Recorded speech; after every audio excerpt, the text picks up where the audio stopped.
नमस्कार। स्वागत है आपका अपने YouTube चैनल पे। दोस्तों, कैसे हैं आप? और फिर एक नया दिन और नई मुलाकात आप लोगों से एक नए टॉपिक के साथ। और उससे पहले मैं उन सभी लोगों का धन्यवाद करूंगा जिन लोगों ने मेरे वीडियोस को लाइक किया, सब्सक्राइब किया, शेयर किया।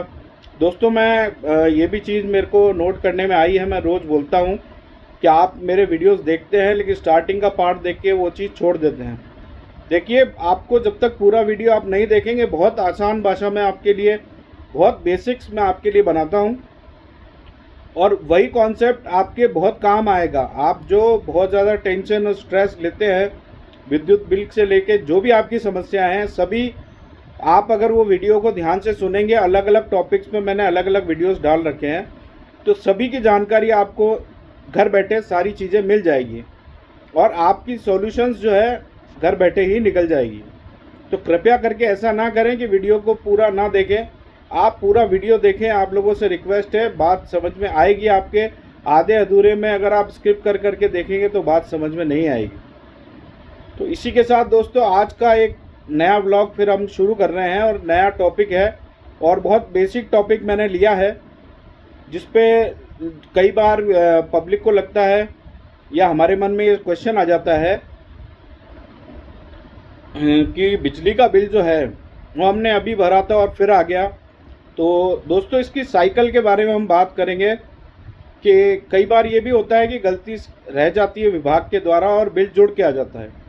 तो मैं आपको पूरा प्रोसेस समझाऊंगा और मीटर का एवरेज जो लेते हैं उसका पीरियड का साइकिल भी बताऊंगा कि किस कारण वो जो आपको दिक्कतें होती है, वो सभी चीज़ों का ज्ञान मैं आज आपको दूंगा। तो सबसे पहले अपन शुरू करते हैं बिलिंग से।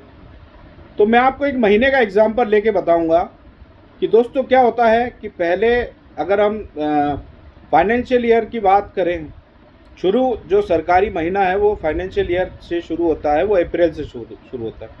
इसी तरह इनकम टैक्स में भी यही होता है।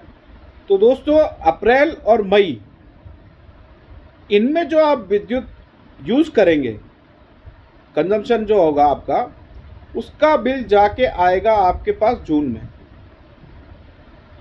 और जून और जुलाई का जो कंजम्पशन है वो आपके पास आएगा अगस्त या सितंबर के आसपास। दोस्तों, ये 2 महीने का साइकिल होता है और उसके बाद में मीटर रीडर आपकी रीडिंग लेगा, बिल छपेगा। तो इसमें लगभग 3 महीने का टाइम निकल जाता है ऑलमोस्ट। एक साइकिल टेंटेटिव मैं आपको बता रहा हूँ कि एवरेज आप मानिए कि 2 से 3 महीने का समय लग जाता है, रीडिंग लेना, बिल छपाना, बिल बांटना और तब आप तक पहुंचना। और आपको लगेगा कि 2-2 महीने में आ रहा है, वो 2-2 महीने ऐसा नहीं है। 60 दिन का साइकिल का नियम है, वो RERC का रेगुलेशन है, उससे पहले बिल आपको नहीं दे सकते। अब दोस्तों, क्या सबसे इम्पोर्टेंट जानकारी जो मैं आपको दूंगा, लोग कहते हैं कि सितंबर में तो साहब हल्की हल्की ठंडक हो गई, हमने पंखा चलाना भी बंद कर दिया, फिर इतना बिल क्यों आया? तो दोस्तों, हम वही जो मैंने आपको समझाया उसी साइकिल पे जाएंगे। वो जून और जुलाई के आसपास का बिल होता है जो आपने कंजम्पशन लिया होता है। उसके बाद मीटर रीडर रीडिंग लेता है, बिल छपता है, लगभग आपके पास पहुंचते पहुंचते सितंबर आ जाता है।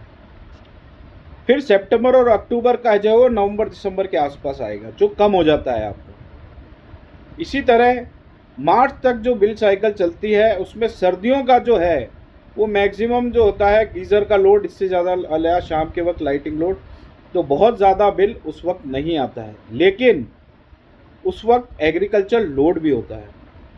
तो कई बार आपको महसूस हुआ होगा कि वोल्टेज फ्लक्चुएशन होना या कटौती सर्दियों में भी, आपको लगता होगा कि सर्दियों में भी कटौती कई बार कर दी जाती है।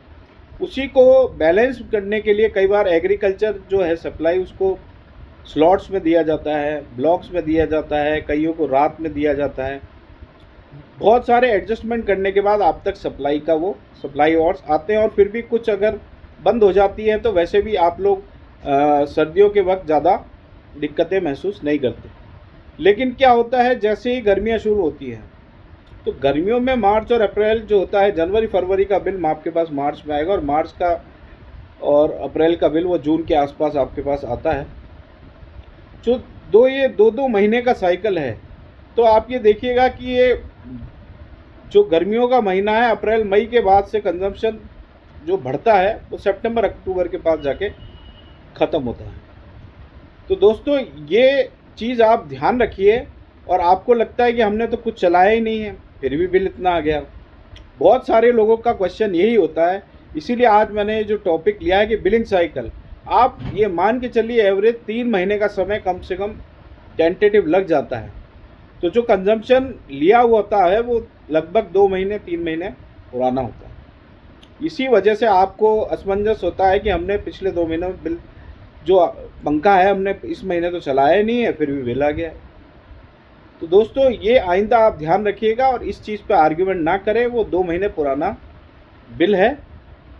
और इसकी के अलावा जो एवरेज लिया जाता है, एवरेज जैसा मैंने आपको पुराना बताया है, उसमें भी मैं आपको बता दूं कि कई लोगों को ये दिक्कत आती है कि साहब ये 2 महीने पहले मेरा मीटर तो 55 दिन पहले या 40 दिन पहले बदला गया, फिर मेरी एवरेज कैलकुलेशन क्यों आई। तो दोस्तों मान लीजिए 60 दिन की बिलिंग साइकिल है, पहले 20 दिन आपका मीटर डिफेक्टिव था परंतु उसके बाद आपका मीटर सही हो गया। तो आप देखिएगा जब भी आपका मीटर चेंज होता है उसके बाद का जो एक छोड़ के बिल आएगा, एक साइकिल छोड़ के, क्योंकि तब तक अगर बिलिंग हो चुकी होगी तो नेक्स्ट बिल में वो कुछ एवरेज आएगा और कुछ रीडिंग का आएगा। वो इसी कारण होता है कि जब अगले ने रीडिंग 60 दिन बाद उठाई, हो सकता है 20 दिन 25 दिन 30 दिन आपका एक हो सकता है 1 महीना बाद मीटर बदला, तो 30 दिन का एवरेज और 30 दिन की रीडिंग।